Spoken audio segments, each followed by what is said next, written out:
The film kicks off with a car crash involving some lady who happens to be a heart donor. Spoiler alert, this won't be the last time we hear about her. But for now, let's just say this accident was heart-stopping. Enter our protagonist, John Q. He's your typical blue-collar worker who's struggling to make ends meet. Factory hours? Cut.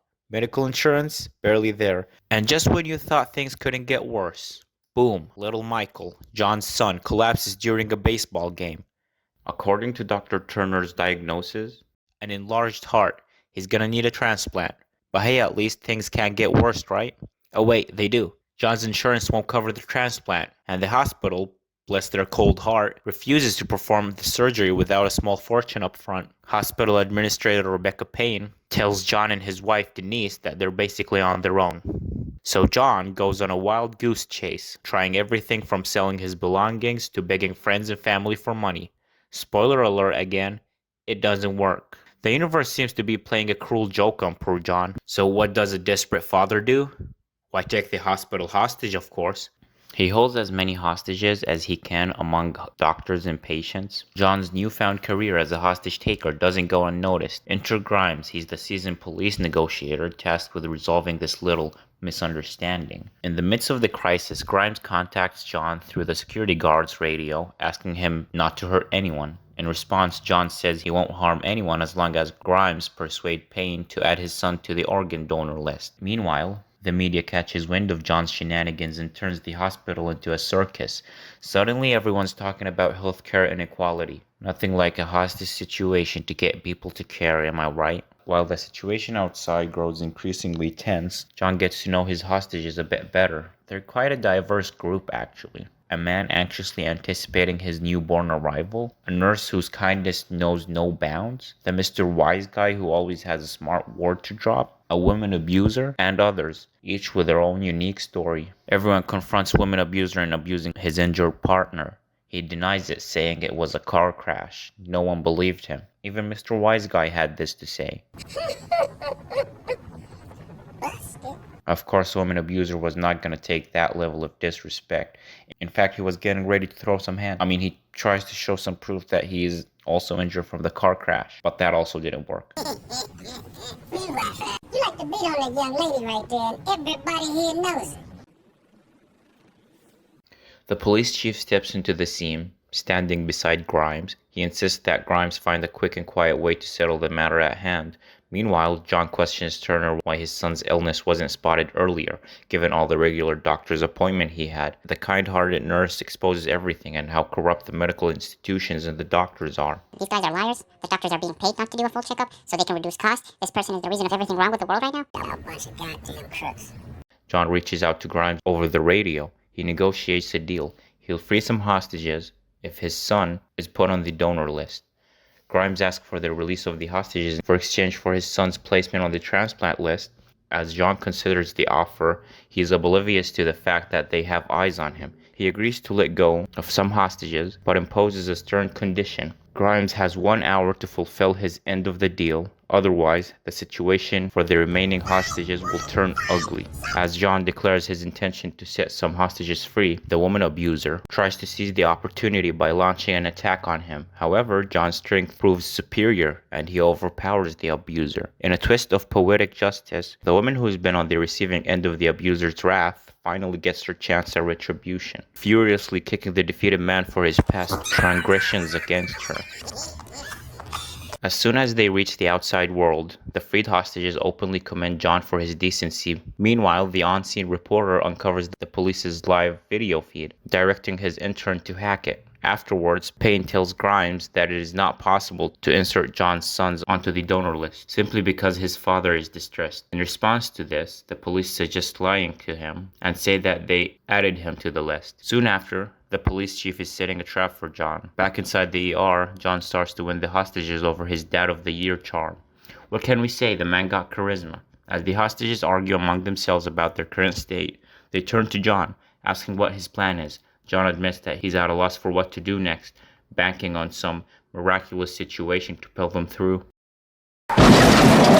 In the next part, Grimes in pain tells Denise about John's situation. She feels bad, thinking she may have triggered this. She also doesn't trust them, thinking they're just trying to find things to use against John. She's particularly mad at Payne for not helping earlier, but just as she's leaving, Payne tells her that they've added her son's name to the donor list, which makes Denise extremely happy. When they leave, Grimes calls out Payne for lying at her. John observes as his friend gives him the support on the news channel. We are currently live here with John's friend. Mr. Friend, what are your thoughts on this situation? I gotta be honest. I mean, this whole thing, sucks. Thank you for being with us, Mr. Friend. John notices that the hour is almost up. Grimes stumbles upon the police chief's scheme to send a shooter into the hospital with the goal of eliminating John. Enraged for going behind his back, Grimes confronts him. But the chief doesn't hold back. He insists that the clock is ticking and they need to terminate John by any means, even if it means using Denise as a distraction. In the wake of this dispute, the chief removes Grimes from the mission. Following this, the shooter enters through the hospital vents. While this is happening, the reporter pushes his intern to hack the police's camera feed because he knows the police's plan. They soon connect a call to John, letting him talk with Denise. John shares a heart-to-heart phone call with his wife, assuring her that he's doing everything he can to save their son. She tells him that they've got little Mikey on the donor list, but he's getting sicker. Hearing this, John wants to speak with his son himself. As the shooter stealthily approaches John through the vents, the reporter manages to access the live feed. As John assures Mike over the phone that everything is going to be fine, they broadcast this intimate moment live on air. John ends the call, and after quite a few minutes of staring at the TV screen, Mr. Wise Guy realizes that John is being televised on TV. Then he warns John. You on TV, man? He warns him to the fact that he's being televised on TV. Then John is shot, and the shooter slips. John realizes that it was his arm that is shot, nothing else. He grabs the shooter, gave him a rough beating, and then restrained him. After the incident, the reporter and his crew are taken into custody for broadcasting the footage. The police chief, desperate for help, pleads with Grimes to rejoin the case. Grimes then steps in to handle John, who's surrounded by a cheering crowd. He berates them for their attempt to kill him while neglecting his son's needs. He insists that they bring Mike to the hospital in exchange for the captured shooter. After some back and forth, the police give in to John's demands and quickly transport Mike to the hospital. Turner urgently stresses that Mike requires a heart transplant without delay. Now time's running out, and John comes up with a literally heart-wrenching idea. He'll off himself and give his heart to Michael. Naturally, the hostages aren't thrilled with John's plan. Man, that means you'll be dead. Oh, really? I thought I'd be hosting a tea party in the afterlife. Turner finally agrees to do the operation and moving John's heart to his son after offing himself. The hostages asks John if there's any way he won't do this. His response was, only if the woman abuser had a B-positive blood type, which is the same as Michael's. Then everyone chuckles, including the woman abuser himself. See guys, this is a reminder that even amidst high-stress situations, a little laughter can go a long way. Because at the end of the day, the most important thing is to be kind to each and one another. Luckily, John's safety is on. Unknown to them, the dead woman's heart in the car accident is extracted, and it's found to be compatible with Mike's. When Mike's nurse discovers this, he hurries to pass on the information to Payne. As John is on the brink of ending his own life, the nurse and Payne manage to relay the good news to Denise. Denise attempts to get through to John through the radio, but he turned it off, readying himself for the end. In a desperate attempt, Denise sprints towards the hospital doors and yells to John, informing him of the new heart found for Mike. John releases the hostages. Then he surrenders to the police. As he's led away, the public cheers for him. He may be a criminal, but he's a criminal with a heart. Grimes peeks one last time at the departing squad car he thinks is transporting John, but surprise, it's not John. It's the ever-wise Mr. Wise Guy. Thank you, Mr. Wise Guy. Your wisdom-filled words and courageous deeds throughout the entire ordeal were truly praiseworthy.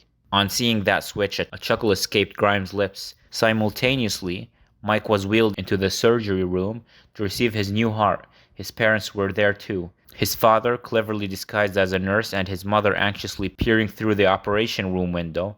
Grimes then joined them, extending a pair of handcuffs to John. They were for him to cuff himself at his own comfort and convenience. Michael's surgery is a success and he starts his road to recovery. Despite the chaos he caused, John still has to face the law.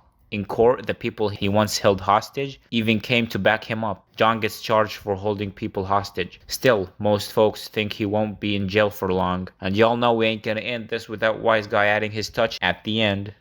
Hey, John! Take care, man. How did he get up there? You're my hero.